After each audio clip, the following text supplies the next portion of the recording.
Welcome to Soulfire Wisdom with Kate Olson. As an evolving spirit and change adventure navigator, it is Kate's mission to empower and guide you on your path and inspire your truest passions. She will encourage you to share your gifts, speak your truth, and ignite your inner wisdom and purpose. She hopes to do so with a little humor and grace, and her own soulfire passion.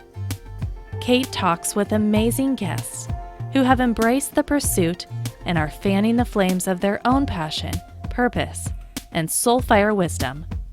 Now here's your host, Kate. Good afternoon. Welcome to Soulfire Wisdom and Tips, Tricks, and Triumphs Tuesday. So it's a beautiful day here in Arizona. It's actually in the low 80s today. So yeah, I know the rest of the country is not having the best weather.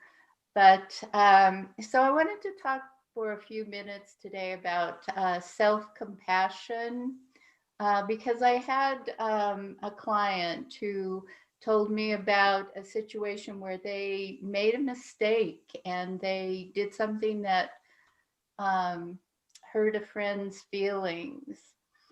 And even though they didn't do it intentionally and they apologized, they were beating themselves over the head. They just couldn't forgive themselves for doing that. And they said, it's just so unforgivable of me. And so I asked them, I said, well, what if your friend had done that? What if your friend had, made a mistake and did that and they sincerely apologized to you? Would you forgive them? And she said, of course I would. So therein lies the lesson. Be at least as kind and compassionate to yourself as you would a good friend. So I am so excited to introduce my guest for today. I have a little quote that I think she would approve of. Age is inevitable, but getting old is entirely optional. And so Dr. Yvonne K is a mother, grandmother, storyteller, humorist, and she's known as a Queenager. She's been in the human services field for over 65 years, and she's known both nationally and internationally for her work in the field of bereavement, working mainly with parents who have lost children. And she also works with people with addiction. She's gifted with the ability to listen, and she's a perennial student. She admires people for their courage, resilience, and humor. And so I'm just going to introduce her right now and get into our questions. Hi, Dr. K. How are you? I'm well, thank you. Very honored to be invited on your show. Thank you. And I'm very honored to have you. So what are you doing now with your work? Are you still helping people in the area of bereavement? Oh, yes. Yes, I don't think that will ever stop because it's really close to my heart. And I stretch that word, because I talk about bereavement when I used to teach in the universities, and I would talk about bereavement. The first thing they would say is death. So much more than that. We're dealing with a lot of PTSD. We're dealing with a lot of really challenging lives for people in this COVID thing. It's just changed the whole area now of people who are so alone, people who have members of their family who are ill and they can't go into the hospital. And that's really horrendous for them. That's a huge, huge grief situation. And so I'm doing that on Zoom mainly, and the telephone. Let me see, that would be for addictions as well. I work with addictions, so I do a service there for Living Green Foundation in Bensalem, Pennsylvania. Been involved with them for over 40 years. It's a great program. And then veterans, as I said. So there's a whole lot that's coming at us, those of us in this, I prefer to call it healing professions, like yours is, healing and spiritual. And to introduce them to really simple things that they can do to feel better and have other people feel better. You know, we live in a country that's constantly criticizing. So we can stop that. You know, everyone's got something to criticize about. So instead of that, just replace that with a simple thank you. How you doing? How's today? Do you want to talk? Whatever. And that's everyday stuff. You know, the people who've been on the front line ever since this exploded on us deserve recognition. In fact, you know what? I would love to see everybody in the health profession have their fees dismissed.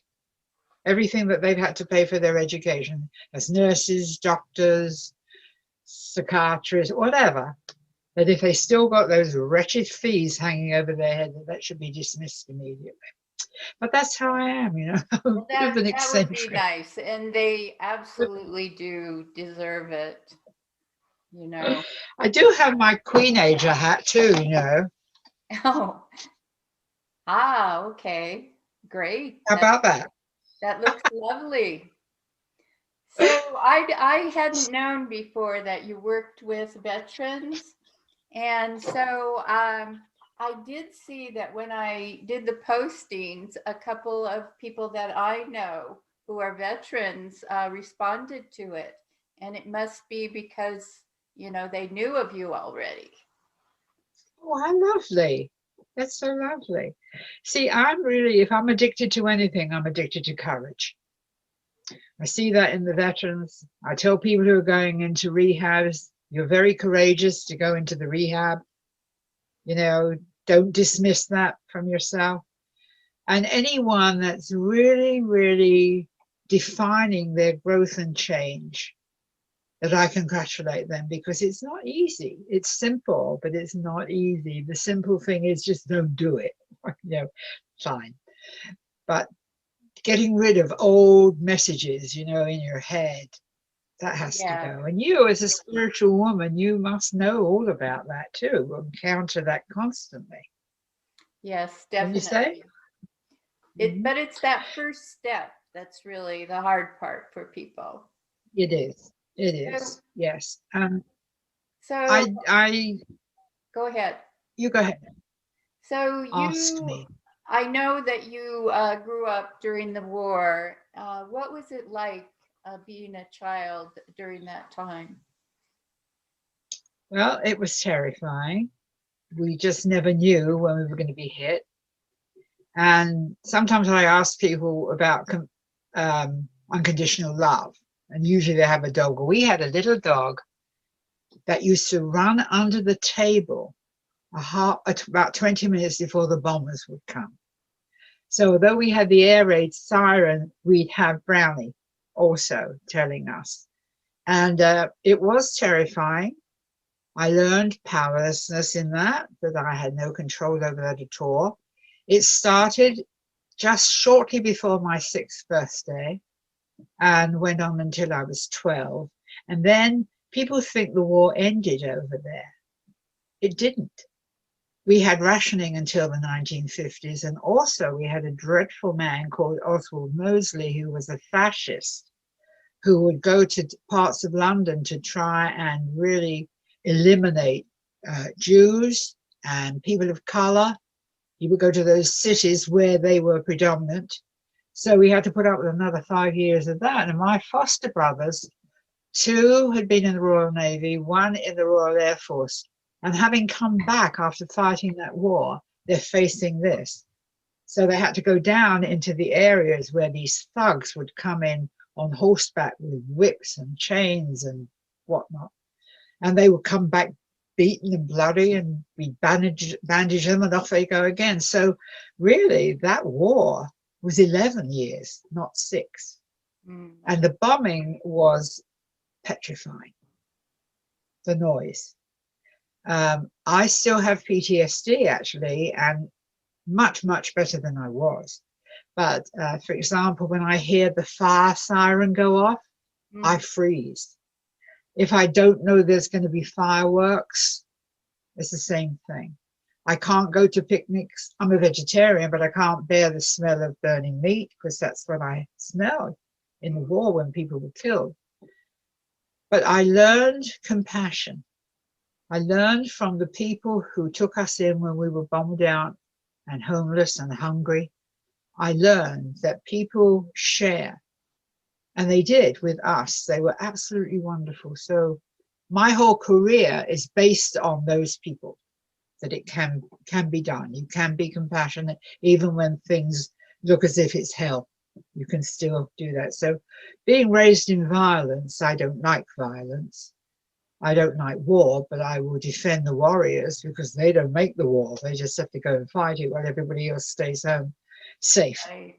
So there's a whole lot of I have around my childhood that's been of benefit to me, because it's helped me understand people who haven't been through that and have been through other forms of violence that I haven't. So it's been a remarkable education. And certainly I went back to university over here, much older, but I didn't really learn a lot, because I'd lived it so much in this area of bereavement and addiction. Yes. And so and like you, I feel when I present something, if I don't get something out of it, then I haven't done a good job. I have to receive something from them too. And I do. They're remarkable. So that's my war. I mean, 14 members of my family went straight into combat. I didn't know my late husband, John, of course. He was my second. But when he was 17, he lied about his age and joined the Royal Navy and went straight into combat. So I have a lot of stories. One of my cousins was taken prisoner by the Japanese, and nobody will want to hear that story. Awful. Yes, I think so. I have all these stories that help me.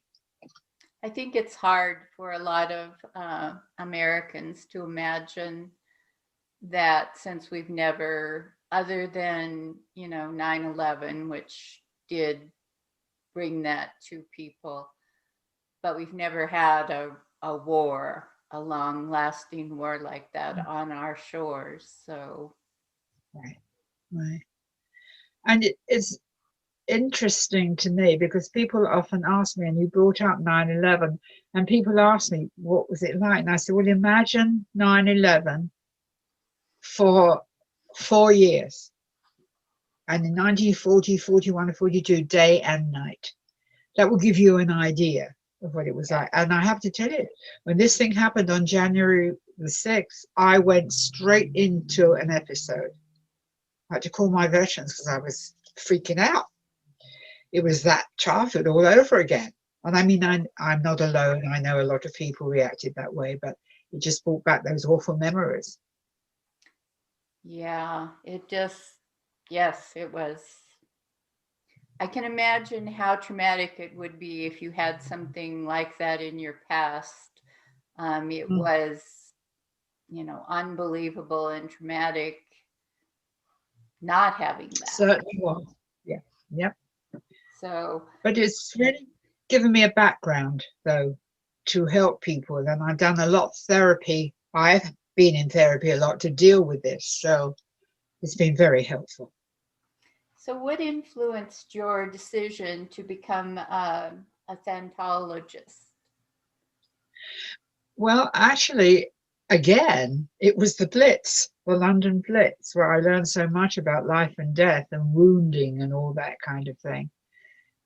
And I felt that I had this compassion or something like about that, like that I really, really understood. And then I found that people, my master's is in grief from Marywood University.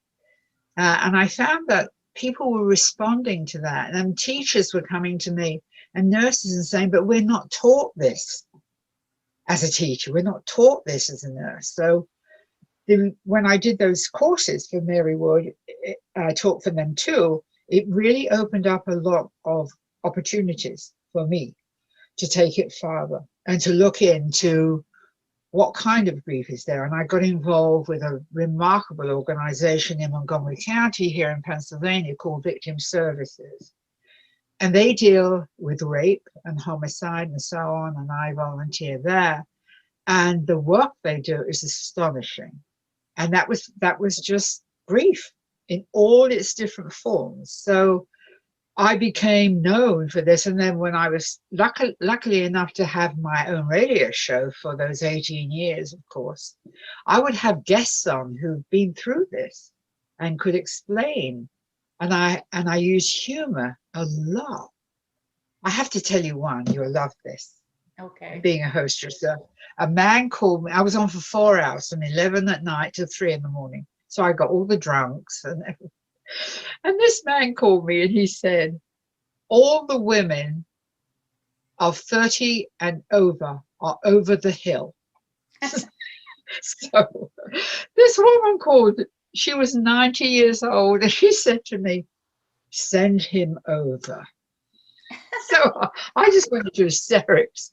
And I was on for 4 hours and I didn't have to do a thing. The calls kept coming and coming and coming.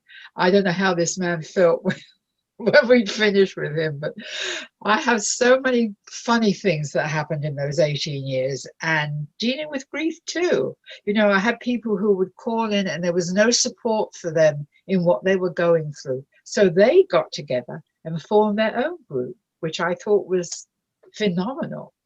So that helped me being known for what I do.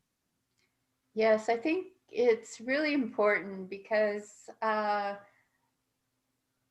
people in general, you know, like when someone loses someone or someone is grieving, they oftentimes don't know what to say.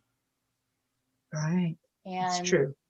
So the person needs support at that time, but oftentimes people kind of draw away from them rather than being able to support them. Of course. Well, you know, the Western world is a world of fixers, and they can't handle anything that can't be fixed. But grief can't be fixed. No. It's a question of time and support and being able to share. You know, I encourage people, pick up the phone. There's so many people willing to listen to you. And that's really all everybody knows. I would say 90% of my work is listening. People in pain want someone to listen, not give them unwanted advice. And it's so important that people have that respect for people who are going through God knows what. I mean, I deal with people in extraordinary pain, and I love them and admire them, and I listen. You know, sometimes I just grunt. I tell them, get a list of people, a short list, call it a scream list. You need at least 3 people on the scream list. And those are the people that you can just phone and vent. And all they're going to do is grunt at you. Like, yeah, yeah, I see. And that does the trick, because people give unwanted advice. I mean, the minute any of my cancer patients, the minute they're diagnosed, everybody knows what's best for them. It drives them nuts. So I teach them to shrink them.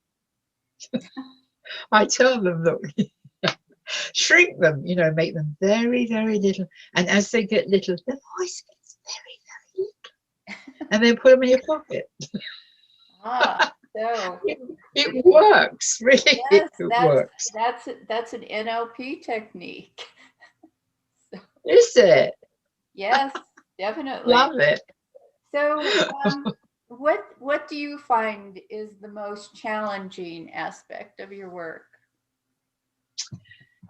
I think when people are in denial, I think that's the most challenging. When those of us really, really know that help is at hand, there's so much out there that they can do, and they're in denial. So a perfect example is someone who's living with an alcoholic.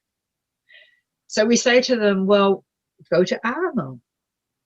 Well, my children are young. Go to Alateen. Go to Alatot. They're there. Well, I'm not the alcoholic. I don't need to go. And they get very upset with me when I say alcoholism is a family disease. You need treatment as much as your alcoholic does. And so it's that kind of denial, that kind of refusal that I find very frustrating, because it's not as if there isn't help out there in so many forms. And so that's what I try and encourage them to do, and to go to family meetings and to go to therapy for themselves. I mean, we've all got things, and I was going to say we all have issues, but Joe Weldon, who is the finest therapist I know in Huntington Valley, Pennsylvania, he says you don't have issues, you have injuries. Well, wake up, veterans, wake up, addicts. If you've got injuries, that requires treatment, so go get it. Yes, and Just as you keep this said, simple. sometimes I think it's like the codependents that are actually harder to heal or Yes, then it's so true. yeah. Yeah. So I found that codependency is more of a challenge to deal with than addiction, yes, because they say, but I love them, I'm doing this because I love yes. them. And I said, you're killing them. Well, because It's you don't feel like you're having a problem, that you don't feel like you're sick, so you're not seeking. nope. And it's that fixing thing again. Yeah. It's constant. So, what is the biggest reward or gift that you have gotten from your work? Well, people who are in recovery, people who are willing to share their experience, strength, hope, and purpose. I have 50 years in recovery myself, and I'm very open about that. A lot of people don't like it because it's an anonymous program, but if my story of coming from being a codependent and a mother of 4 children with an absentee husband and going through divorce and living in a foreign country to me and so on, if I can do that, then they can do that. So if there's anything that I say that they can relate to and encourage, I will. I will never, ever give up anybody else's anonymity at all. But I just have chosen not to have it. And I think that that's a powerful gift. And people say to me, oh, you do remarkable things, you're this, you're that. And I say, look, there is nothing special about me. All I did was use the gifts I've been given. That's it. And you all have gifts, so Yes. use them. Yes, definitely. So, your work is very serious. You deal with topics that they tug at your heartstrings. So, where do you get your support? I get my support from friends and family. I'm very fortunate. I go to therapy because I'm one of those intelligent therapists that think they should go to therapy, especially with dealing with the kind of things I have to deal with. And you know what's fascinating, because I told you I use laughter a lot. And the group that I lead in Guilders is laughing when nothing seems funny and when it is. And they're all cancer patients and care sharers in that group. So it's really, really important. And the thing is that when I go to any of these support meetings, like the Compassionate Friends, for example, parents of murdered children that I used to go to, and any kind of support group. Before the meeting starts, everybody's talking and laughing, because that's the energy. You know, we know scientifically that laughter sends the endorphins to the brain. We know that for a fact. And laughing with, never laughing at, does the trick. You know, I don't like people who mock people. I don't even like comedians telling jokes when they mock people. I don't like that at all. And it's totally unnecessary anyway, because there's so much that you can laugh with apart from that. And these people who are coming from such painful, I have a friend, her name's Wendy, and she's a Brit. And her only child was taken, and I think she was kidnapped and murdered, her only child. She is one of the funniest people on the planet, because she deals with her grief. She doesn't ignore it. She's surrounded with people who can talk about Jen. You know, I consider toxic people or people who look at the curtains when you're talking about your heartache, who change the subject. And if they can't deal with it, then they can't deal with it. So let them go somewhere else. Because there's plenty of people who are compassionate in these circumstances. And it's up to people. Like Wendy shares things on Facebook all the time. And she gives such hope to people. And she just carries on. You know, one of my favorite phrases, and I don't know who wrote this, was overcoming is not the same as getting over. So when you go into these tiny little things that, oh, what should I do? It's like, I made a rule for myself. And funnily enough, a general came up with this shortly after. But when John died, and I didn't really want to get out of bed, I told myself I was going to make my bed every morning. That was the one thing I was going to do. And then it went to a shower, and then it went to getting dressed, you know. But I still do that. I still get up and I make that bed, the first thing I do. And recently there was a general talking to his troops, and he said the same thing, which I thought was quite remarkable. But you see, we have to keep it simple, one step at a time. That's why these programs have steps. You don't expect to leap into it. Yes, and there's a saying that if you can find humor in a situation, no matter how simple, you win. You do. And that comes under laughing with, not laughing at. Yes, That's definitely. where the difference is. So what do you admire most in people? Well, I do admire courage. I'm surrounded by it. And I do, for whatever their challenge happens to be. And I'm a writer, and so I love words. And there are words I just don't like. I don't like hard and difficult. I like challenge. Because I can rise to a challenge, you can rise to it. Anyone can rise to a challenge. And that's what I think is really important. And then after that, the ability to be compassionate and to love and to use humor in a positive way. And I love that in people. And I have a little challenge with people who don't have a sense of humor. I don't quite know what to do with them. I can't communicate with them. And I always say that I've earned every line and wrinkle on my face. And then that other one, the laughter lines, because did you know there are some people in the world that don't smile because they're going to get lines in their face? Did you know that? That's a fact. I can't. Well, if you don't laugh and smile, then you don't get those good endorphins, right. And you probably age quicker.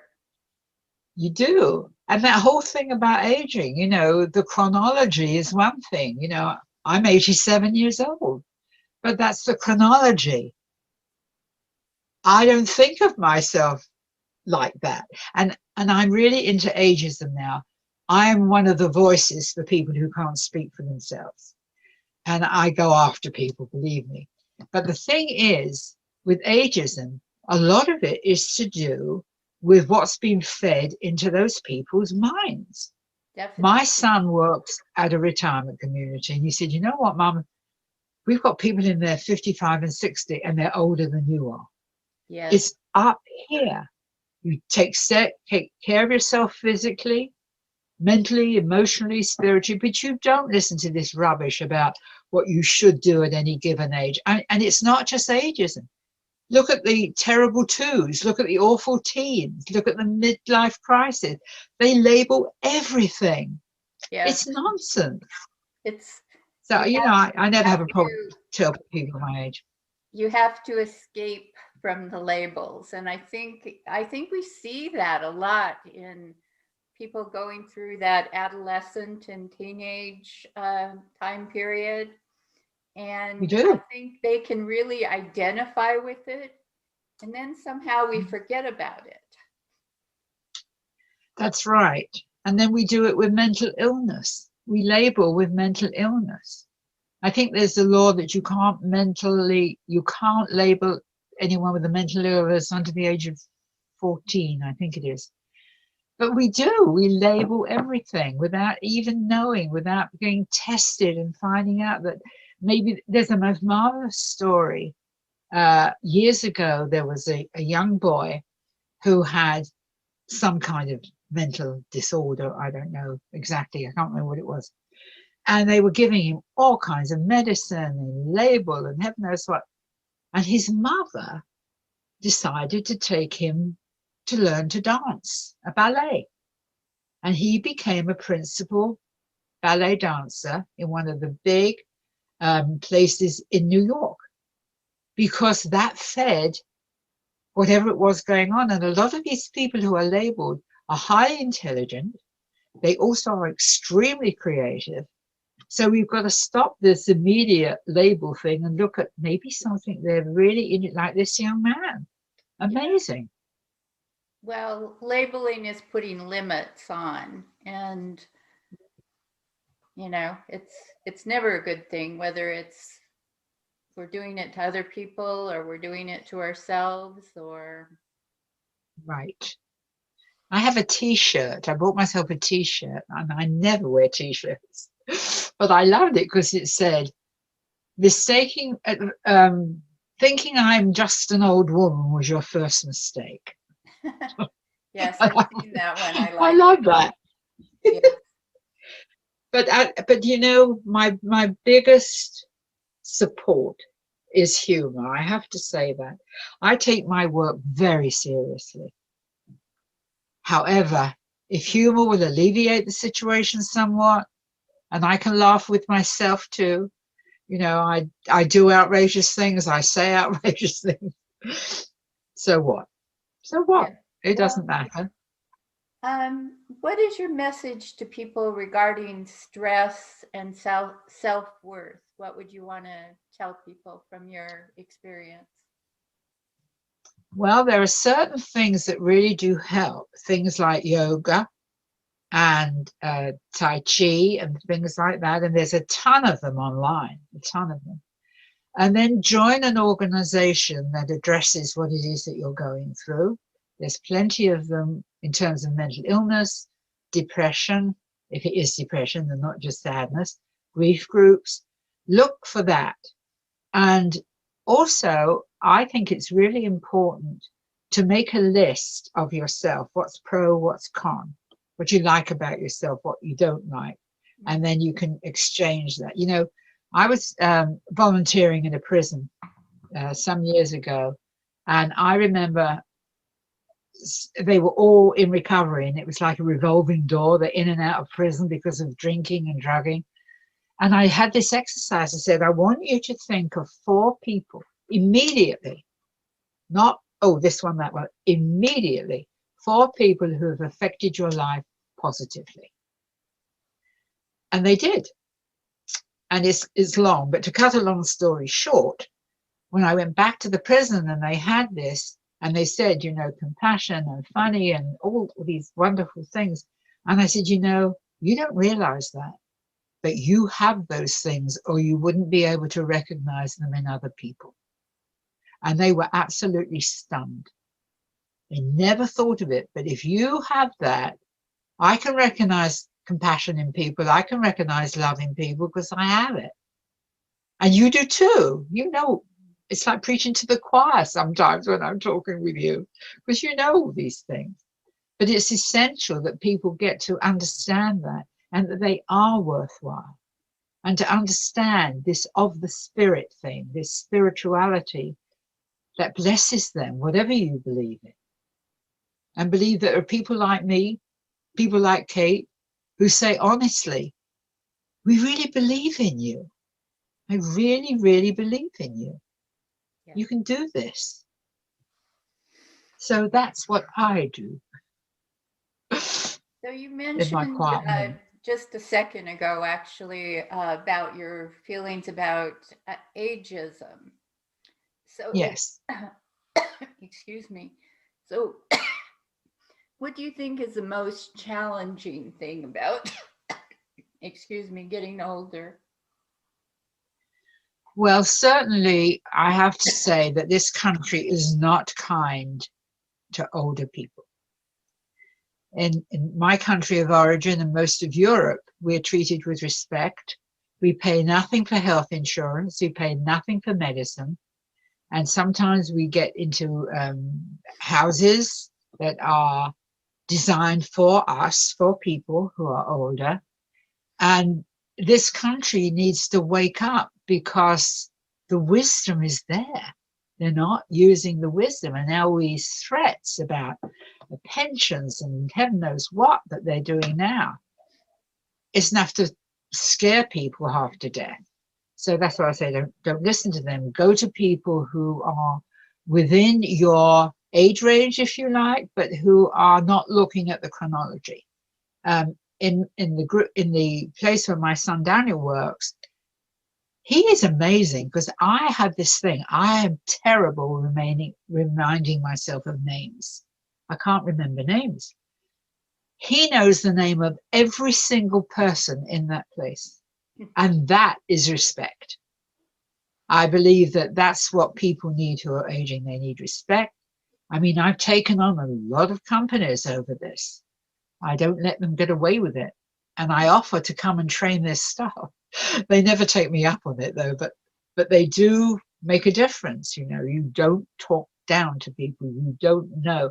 And that's another thing about bereavement. Bereavement isn't like walking on crutches. You go into a store and you look like anybody else does. They don't recognize the terrible pain that you're in. So, you know, there's all these things that people recognize, but people have to speak up to. They really have to learn that they're worth speaking up, not defending themselves, but just pointing out people's attitude. And that's what I Definitely. teach. You know, my grandmother, when she was getting older, she wrote me a letter and she asked me to call her Kathleen. And I, you know, at first I was kind of offended. I didn't know what to think about it. I said, well, you know, why don't you want me to call you grandma anymore? And she, since my grandfather died, no one called her by her first name. They either called her Mrs. or, you know, that's usually what they called her. So nobody called her Kathleen anymore. Right. And so that's why she had asked me. And, you know, after she explained, I understood.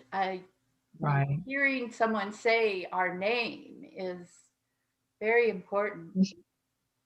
Yep. I'm going to be a great grandmother in April for the Oh, first wow. time. So they were saying, what should we call you? And I said, whatever you like. Well, we're not going to call you Great Nana. So I said, no, Nana's good. I don't mind Nana. You can call me. One of my sons always calls me Yvonne, and I don't care. It doesn't, just don't call me late for dinner. That's all. That's all. So, what's the what do you think is the biggest advantage of getting older? Oh my word. There's so many. I mean, I can be outrageous and eccentric. And they say, oh, that's Yvonne. Or my children will say, oh, that's Mum, whatever. And it just gives the freedom to be who you are. I hope my background isn't bothering you because I haven't put the lights on, but you can see me. No, it isn't bothering me. I was just, it seems to have gotten darker since we've been on. Yes, because I don't have lights on. And it's dark out there because it's not in Arizona, but it is.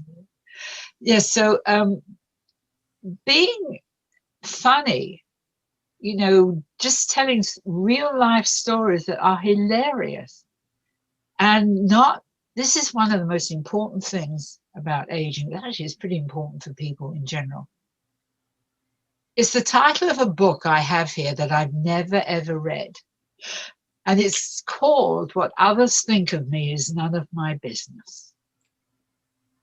And that's what keeps me going. The people I love and care about, of course it matters what they think of me. But others, no. And a lot of people, especially people getting older, they waste their time and energy on what other people think of them and how they judge them. And I always tell people, you know, if you are judging people, you're judging yourself. A woman I respected enormously, I went to her first meeting and she went like that. She said, when you're pointing a finger at someone, 3 fingers are pointing back at you. And I never forgot that. Never. Yes. And that stayed with me for years. I think there's a lot of freedom in getting older and becoming more comfortable with really who you are. Absolutely. I mean, you just take a day at a time. And I tell people, I'll just briefly tell you about a man that absolutely changed my life. And you probably know him. His name is Dr. Viktor Frankl. And he wrote a book called Man's Search for Meaning. And when I came to this country, being a codependent because I didn't want to come, with 4 little children, I was dangerously homesick. And were it not for my 4 children, heaven knows what I might have done. It was that bad. And a woman came over and she said, I want you to read this book. And I said, I'm not going to. So she came the next week. No. 3rd week, she said, I'm not leaving until you read it. And this little book sold 60 million copies, Man's Search for Meaning. I have Victor's, you can't see it, but his picture's up there on the wall. And in this book, he wrote things like, people make conscious decisions on the way they feel. I didn't know that. And he wrote that in Auschwitz. He'd been in Buchenwald, and he wrote that in Auschwitz. And he also said, they can do anything to my body, but they cannot touch my thoughts. And when he said people make conscious decisions, I couldn't wrap my brain around that for a long time until I read an example when he was laying tracks in the camp, bitterly cold, with no gloves. And you know, your skin will stick to steel in that bitterly cold. And a little bird flew down, a little brown bird with big, big eyes, looked up into his eyes, and he chose to believe that was the soul and spirit of his wife. He could have said, that's just the bird. And that did it for me. That's how simple it is. So if you wake up, you have a lousy day, then you have a lousy day. Have a happy day, have a happy day.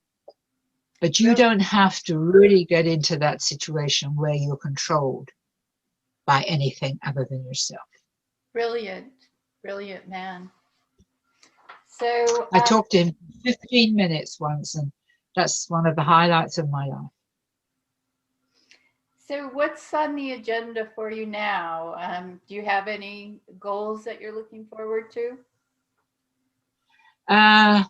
Yes, I'm looking forward to getting back onto my writing. I've been stuck for a little while.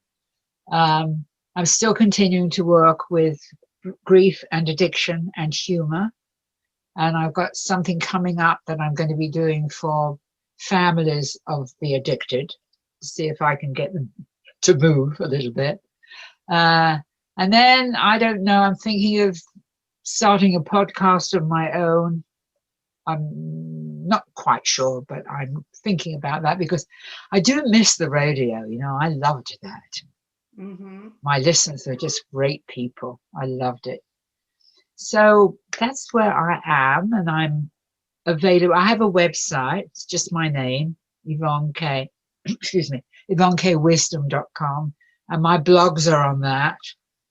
People would know how to find me if they choose to.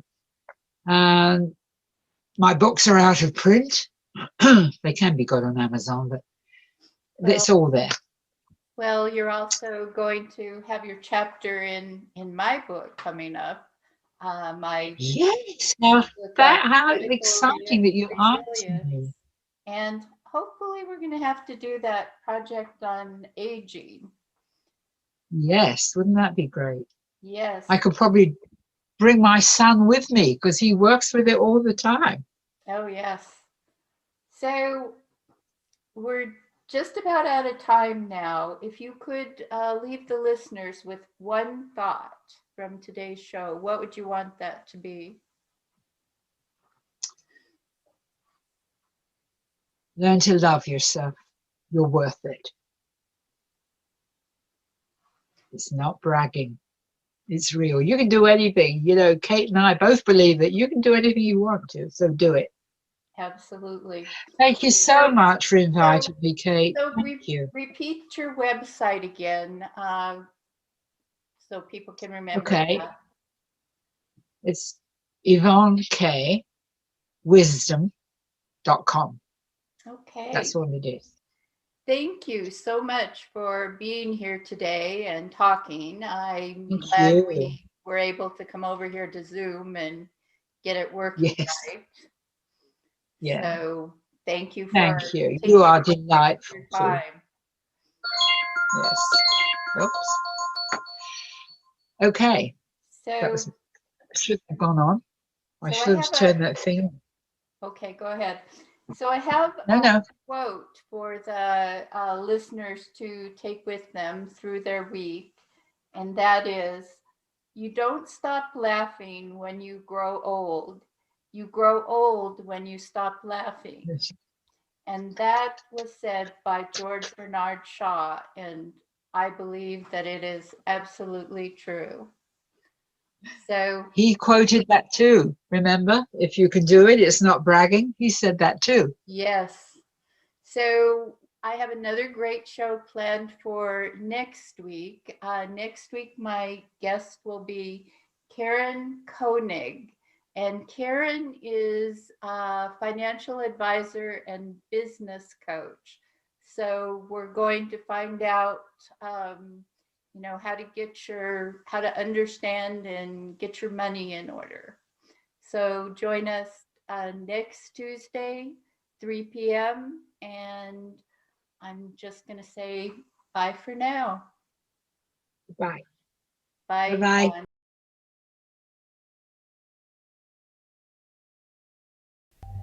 Thank you for listening to Soul Fire Wisdom with Kate Olson. We hope you enjoyed the show. If we made you laugh, brightened your day, or sparked a new thought, we have succeeded in our mission. Join us next time when we'll share more secrets and truths and all the magic of transformation that is the journey to Soul Fire Wisdom. Always remember, be fierce in the pursuit of what sets your soul on fire.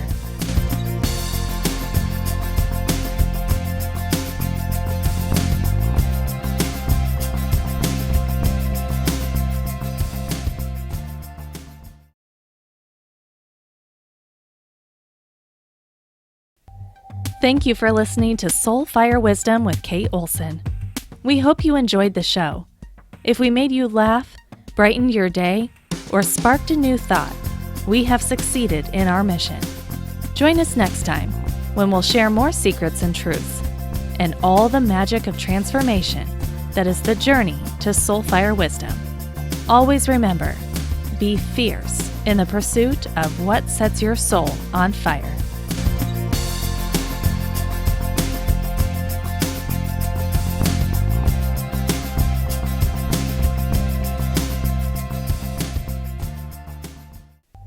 Thank you for listening to Soul Fire Wisdom with Kate Olson. We hope you enjoyed the show. If we made you laugh, brightened your day, or sparked a new thought, we have succeeded in our mission. Join us next time when we'll share more secrets and truths and all the magic of transformation that is the journey to Soul Fire Wisdom. Always remember, be fierce in the pursuit of what sets your soul on fire.